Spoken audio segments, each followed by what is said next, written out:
Welcome back to the People I Don't Like corner. Today we're going to take a look at a name you probably haven't heard in a while, Marcus Wilton, better known as LionMaker.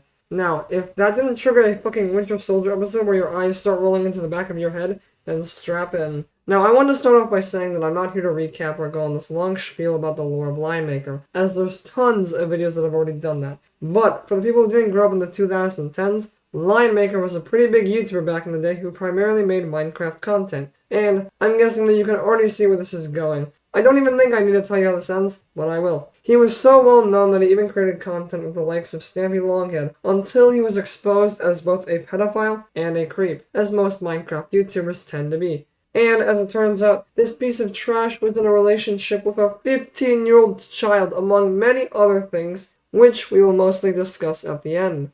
Due to all of this coming to light, YouTube terminated his channel, and although he tried to come back pretty much every year until the pandemic, he's been radio silent for the past few years. Or so we thought until recently. To absolutely everyone's disgust, LionMaker has returned. This was uncovered through a post on the H3H3 Productions subreddit by OWT Wales. To quote from the post, I don't want this community to feel unsafe. However, the sad truth is, this man was in the members' Discord for over 2 years undetected by no fault of anyone. His message history was very normal, so he knows how to blend in, and I had never seen him in voice chats before that evening, so there was no way of knowing who he was. According to the post, LionMaker randomly joined a voice call in the H3 Discord one night while Wales and some others were chilling while having their webcams on. He was awkward and nervous and said he wanted to talk about some controversy that went down with H3 recently. What that conversation somehow devolved into is nothing short of fucking disgusting. I will quote the post here. No one really wanted to engage with him, but one person spoke briefly with him about it. He then said, "I'm going to turn my webcam on, but I'm not as pretty as you," referring to someone in the call. He also made a creepy comment saying, "You're the cutest one in here," to another person. Obviously horrendous vibes from the start. So, this is not just a case of Lion having been rehabilitated, trying to live whatever you could call a normal life, only for someone to spot him in the wild. He is back on his bullshit and making, at best, off-putting remarks. But it gets so much worse. If you don't know what LionMaker specifically did, he talks about it at length with the people in the voice call. From the post, We talked around him for a bit, and then he said, "I want to say something, but you're going to report me if I do." He hesitated for a while, then said, "Before I say anything, fuck Keemstar," and people agreed. He proceeded to say, "Keemstar once called me a pedophile." Someone asked, "Are you a pedophile?" And he said, "I thought I wasn't." Initially, he tried to explain that it was an 11-year age gap relationship and the girl was 17. People kept asking him more questions.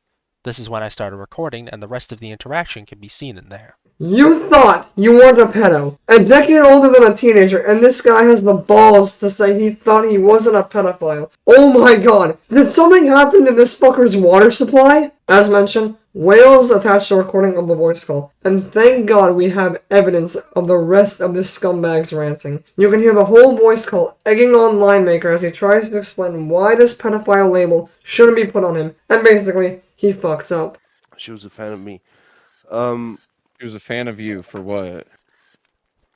Well, because I was Minecraft. Oh, the tale as old as time. Yeah, the dots just all connected. LionMaker admits here, on camera, that not only was there this insane age gap, but a power imbalance from him being a popular YouTuber. Honestly, now that I'm thinking about it, why did he think he could win this argument? It's so bizarre. He even hilariously, like a pathetic sad type of hilarious, admits that he's backed himself into a corner by putting himself in such a stupid, pointless position.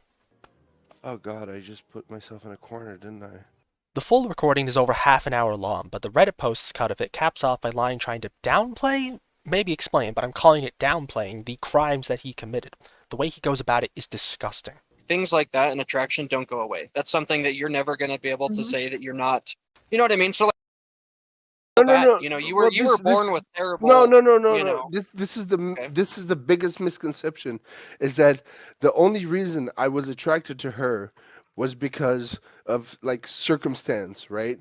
Because this is something that I've talked over and over and over and over. Like I'm actually With I a don't know. professional Yeah, or with the just on the professional. internet. Okay. No. I don't know if this is gonna help, but I'm actually gay. Like I actually prefer to be with a guy, and the fact that she was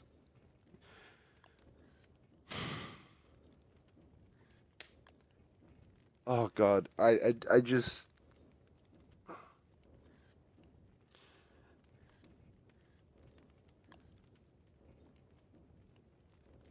My entire life,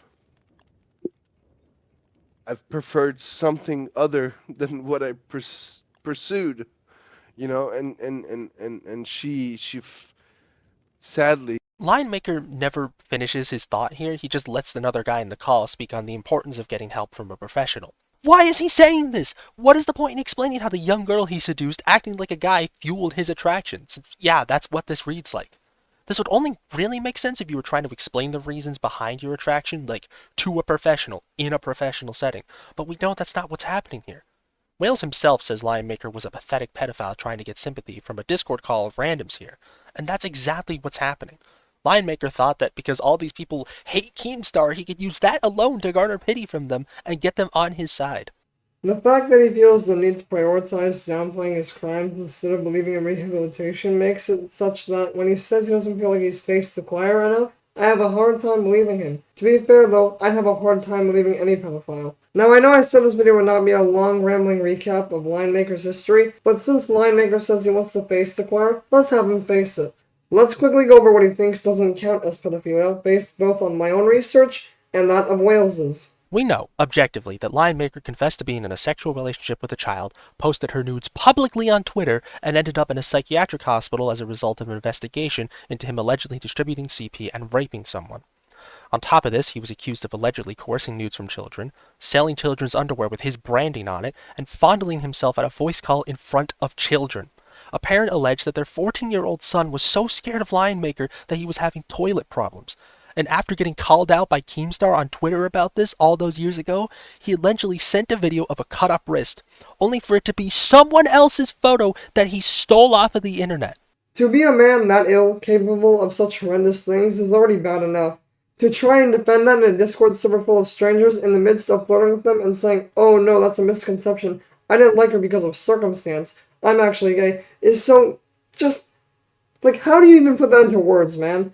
There is no rehabilitating this guy. Like, it's not even an option at this point. And I just really hope the internet runs him off before he can abuse another child. But anyways, that's gonna do it for this video. Remember to leave a like if you enjoyed, and consider subscribing for more shit like this. Thanks for stopping by.